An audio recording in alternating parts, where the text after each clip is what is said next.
everyone, and welcome back to Easy American English, where learning English is easy and fun. I'm Emily. Hello, Emily. It is so good to be here today. The sun is shining, I have my favorite blue mug, and I am ready to talk.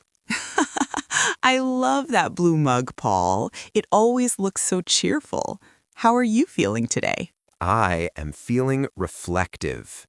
Do you know that word, Emily? Reflective. Oh, that is a great word. It means you're thinking deeply about things, right? Yes, exactly.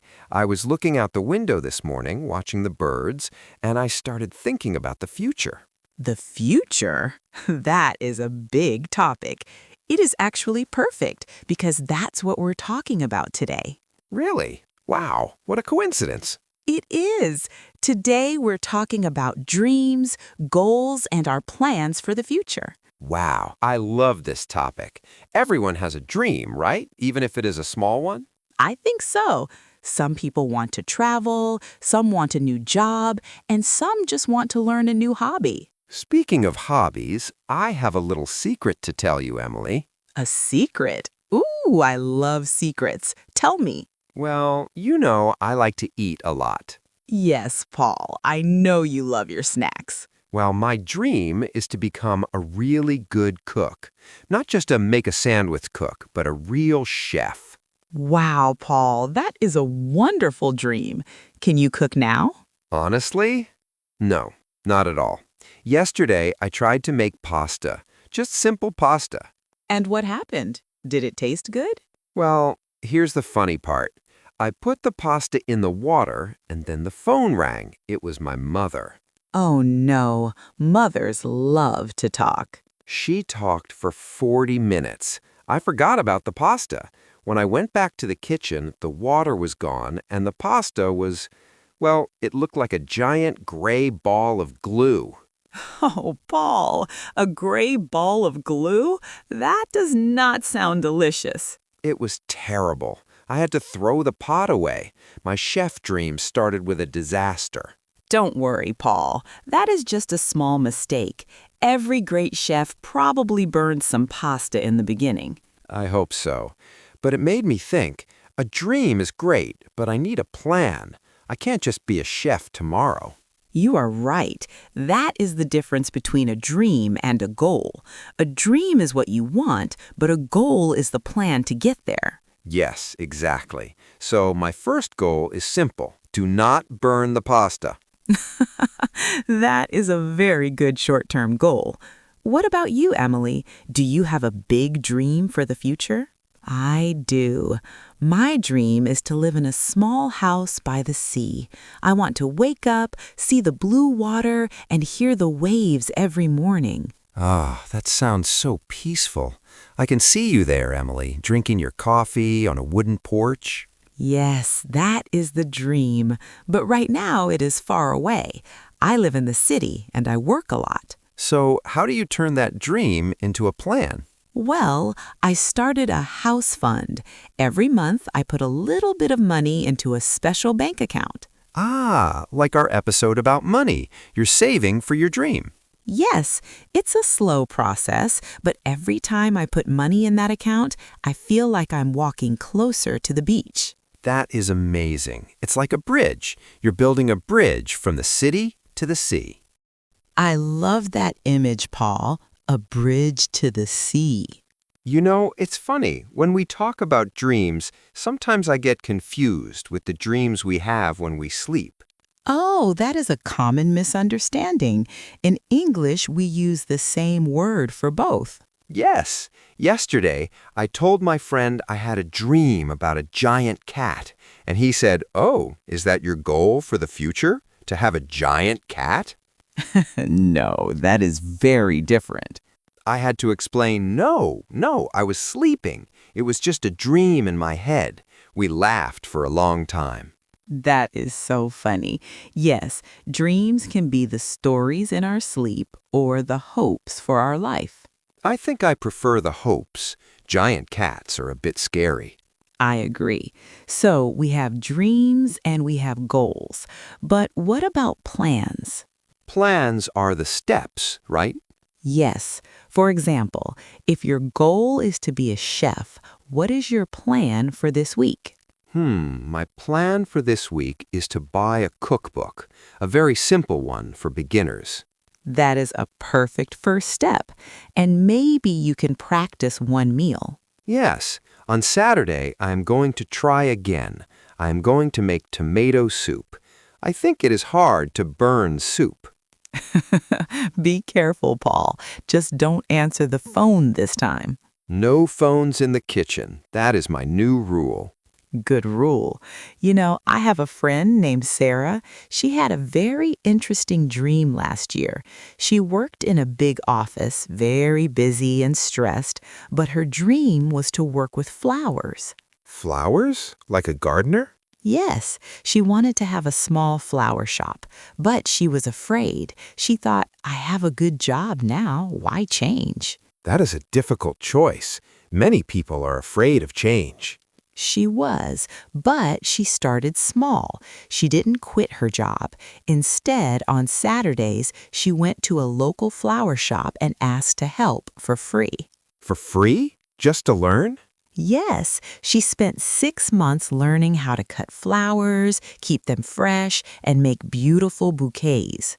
Wow, that is a real plan. She was gaining experience. Exactly. And guess what? Last month, she finally opened her own shop. It's called Sarah's Sunflowers. Oh, Emily, that is such a happy story. Is she happy now? She is so happy. She says she is tired, but it is a good tired. She loves the smell of the flowers every morning. That is wonderful. It shows that if you have a dream and you take small steps, it can happen. Yes, it doesn't happen overnight. It takes time and effort. Overnight. I like that expression. It means very fast, right? Yes, like I didn't become a teacher overnight. I had to study for years. I need to remember that for my tomato soup. I won't be a chef overnight. Exactly. Enjoy the process, Paul. You know, Emily, I am really enjoying this talk. It makes me feel motivated. I am happy to hear that, and I hope our listeners are feeling motivated too.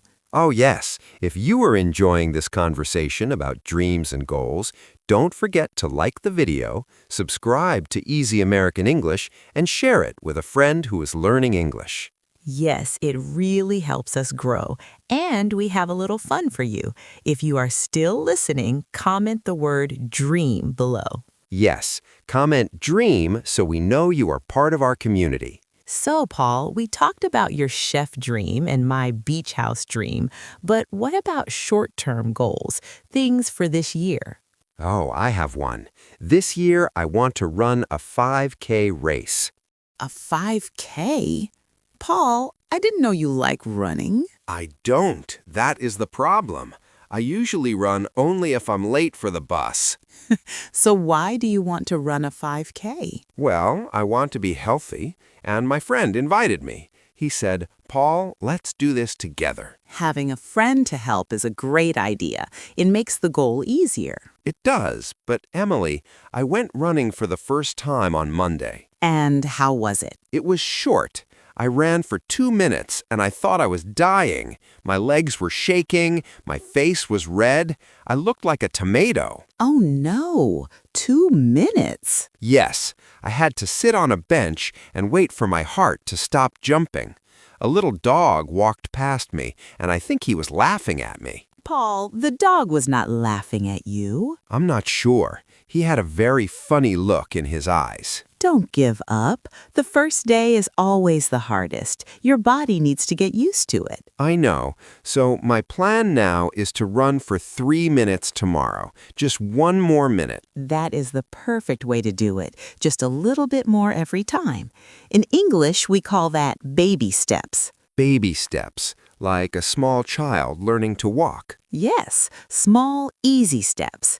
Don't try to run the 5K today. Just run for 3 minutes. Okay, baby steps for running and baby steps for cooking. I can do that. I believe in you. Thinking about the future can be scary sometimes, don't you think? Yes, it can. Sometimes I worry. What if I fail? What if I never become a chef? That is a very natural feeling, Paul. Everyone feels that way. But I think the important thing is to try. You're right. If I don't try, I definitely won't become a chef. Exactly. A mistake is just a lesson, like your gray pasta. Now you know, don't talk on the phone while cooking. True. That was a very important lesson. Sometimes our goals change, and that is okay too. What do you mean? Well, 5 years ago, my dream was to live in a big city like New York. I wanted the lights, the noise, the big buildings. And now you want a quiet house by the sea. Yes, I realized that I prefer peace and nature. My goal changed because I changed. That makes sense. As we grow, our dreams grow with us. Exactly. So it's okay to change your mind. That makes me feel better. Maybe if I hate running, I can try swimming instead. Yes, the goal is to be healthy. The activity can change. Emily, do you have any tips for people who have a big dream but don't know where to start? I think the best way is to write it down. Write it down, like in a notebook? Yes, when you write something on paper, it becomes real. It's not just an idea in your head anymore. I like that. I have a notebook right here. I'm going to write Paul's Big Chef Adventure. That is a great title. And then, under the title, write 3 small things you can do this month. Okay. 1. Buy a cookbook. 2. Make tomato soup. 3. Watch a cooking video on YouTube. Perfect. See, now you have a plan. You are not just dreaming, you are doing. It feels good to see it on paper. It feels possible. It is possible. I think many people stop because they look at the mountain, not the path. The mountain and the path. That's very poetic, Emily. Thank you.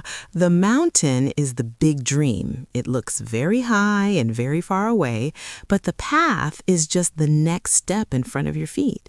I'm going to remember that. Focus on the path. Yes, and celebrate the small victories. Small victories. Like when my soup actually tastes like tomato. Yes, or when you run for 5 minutes without stopping, give yourself a high five. High five for me. You know, Paul, talking about this makes me want to check on my house fund. I want to see how much I saved this month. Go for it, Emily. Every dollar is a brick for your beach house. Thank you. It's funny how talking to a friend can make your dreams feel closer. I agree. When we share our goals, we feel more responsible to finish them. Yes. Now, I am going to ask you every week, Paul, how is the soup? Oh no, now I really have to practice. Yes, you do. Well, Emily, we have talked about so many things today. Pasta disasters, running tomatoes, beach houses, and flower shops. We really have. It was a very busy conversation. Let's see if I remember everything. We started with the difference between a dream and a goal. A goal is a dream with a plan. Yes, exactly. And we talked about baby steps. Not trying to do everything at once, but doing a little bit every day. Right, like your running plan. Yes, and we learned that mistakes are okay. They're just lessons, like my gray pasta glue. I will never forget the gray pasta. Me neither. And we talked about writing things down to make them real. And most importantly, that it is okay if your dreams change over time. Yes, that was a very important point. I feel much more confident about my future now. I'm so glad, Paul. Before we finish, do you have a bonus tip for our listeners? Oh, I do. Here's a small tip for everyone. Tell one person about your goal today. That is a great tip. Why? Because when you tell someone, it's like a promise, and that person can encourage you when you feel tired. I love that. So listeners, tell a friend, a family member, or even tell us in the comments, what is one goal you have for this month? We would love to read them. It is so inspiring to hear what other people are planning. It really is. Well, I think that is all for today's episode. It is. This was a very happy chat. Thank you, Emily. Thank you, Paul, and thank you to everyone for listening. Yes, thank you. Before you go, don't forget to subscribe to Easy American English so you don't miss our next chat. And give this video a big like if you found it helpful. And remember, focus on the path, not just the mountain. See you next time, everyone. Goodbye. Bye-bye.